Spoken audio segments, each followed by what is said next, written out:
CataractCoach.com. From our USF Tampa Eye Institute contest, here are the winners.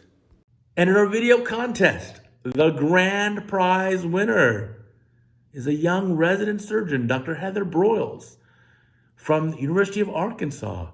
And her video was very impressive because she had multiple complications. We all have complications. But for every complication, she was able to recover.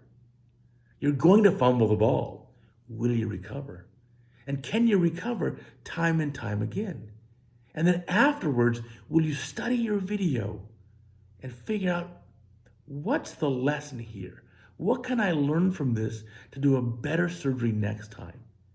And even better, can you learn from Dr. Broyles' video so that you may avoid some of these complications in the future? So I liked her video. Our whole team liked it. All the judging panel, we thought it was for sure the unanimous vote for the best video. Not because it was some incredibly slick, beautiful surgery done with zero effort. No. Not because it was some incredible invention or technique that we've never heard of before. No. We loved it because it shows that we're all human and there are bound to be issues and times where we have a complication. We all have complications. Can you recover from the complication and still produce a good outcome for your patient? And in the case of Heather Broyles, she definitely can. So check out the video and you will see why we chose this as our grand prize winner. Congratulations. I'm happy to give you this award and the $500 check. And we hope the next year, more of our readers will submit a video for this video competition. In this video, we will show the management of an anterior capsular runout. We have a junior resident who is starting the case and operating with the senior resident. The junior resident starts the capsular rhexis and it begins to run out.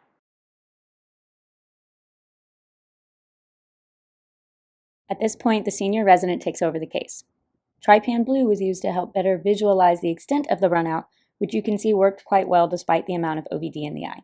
Retina scissors were used to create a new flap and connect it to the area of runout, which was at the equator. We then proceeded cautiously with gentle hydrodissection and hydrodelineation in order to remove the nucleus using a non-rotational method. For the sake of time, we have placed the video on 4x speed. One important thing to note is to prevent anterior chamber collapse when going in and out of the eye, so we replaced OVD prior to the removal of the phaco unit. We then visco-dissected the epinucleus and removed it using the second instrument, which is an anise chopper, and the INA. Since the anterior capsular rent did not extend, we then proceeded with insertion of a single-piece acrylic IOL in the bag. However, if you watch carefully, the case is never over until it is over.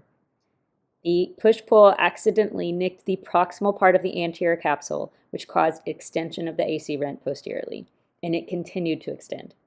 At which point we removed the single-piece IOL using IOL scissors.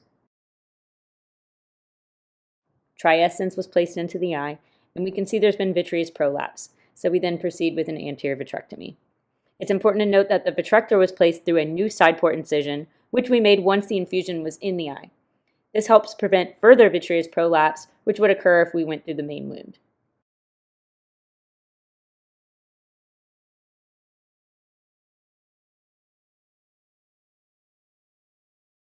We now proceed to load a 3-piece IOL into the cartridge and insert it into the sulcus. As you can see, the haptic looks like it's in the correct orientation initially. However, the IOL is inserted in the incorrect orientation. This resident decides to use a spatula and a push-pull to gently flip over the IOL into the correct orientation. We then make sure the haptics are correctly placed into the sulcus.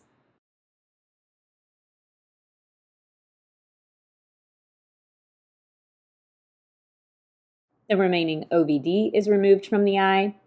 Intracameral Vigamox is given, followed by Myocol, where you can see the pupil comes down nicely, the IOL is centered. The patient did very well. We learned a lot from this case, and thank you for watching. So a couple of very important teaching points from this case from Dr. Heather Broyles. Number one, you've got to be very careful about that anterior capsule runout. And there are videos here on Cataract Coach that show you how to deal with that runout to prevent posterior extension. And another great and important pearl is when you put the IOL inside the eye and you're dialing in the capsular bag, the eye's full of a cohesive viscoelastic typically. And that can burp out of the eye very easily.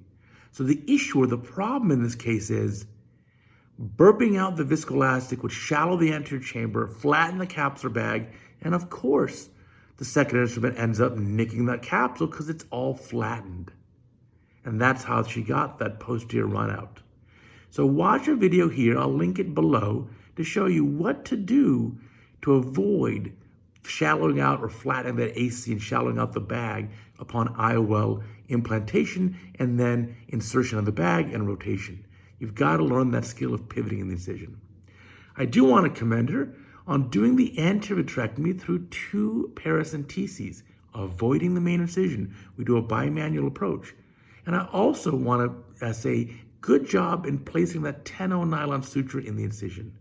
Even though the incision probably could have sealed on its own, in the post-op period of this patient, you do not want to have even a tiny bit of time where the anterior chamber has any kind of leak, because vitreous will then prolapse forwards again. So that suture really helps prevent that. And hey, you're a resident. It's good practice. So again, thank you, Dr. Broyles. Fantastic job. And I hope all of you guys will enter our video contest next year. We may have even better prizes. Thanks for watching.